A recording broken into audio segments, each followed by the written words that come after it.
Namaste and hello everyone. Today I will introduce you to Riya and her family. Through this family, we will learn simple Hindi sentences used in daily life. He is Riya's father. He works very hard. He always says, अनुशासित रहो और मेहनत करो. Repeat after me. अनुशासित रहो और मेहनत करो.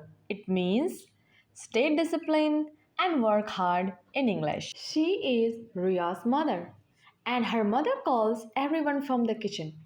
She says, खाना तैयार है. Repeat after me. खाना तैयार है. It means food is ready in English. She is Riya's sister and she loves studying on her laptop. She says, मुझे पढ़ना है. Repeat after me. मुझे पढ़ना है.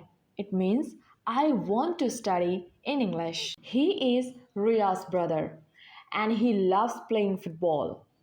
He says, मुझे फुटबॉल खेलना पसंद है. Repeat after me. मुझे फुटबॉल खेलना पसंद है. It means I like to play football in English. She is Riya's grandmother and she is very caring. She says, ध्यान से. Repeat after me, ध्यान से. It means be careful in English. He is Riya's grandfather and he loves telling stories. He says, ध्यान से सुनो. Repeat after me, ध्यान से सुनो. It means listen carefully in English.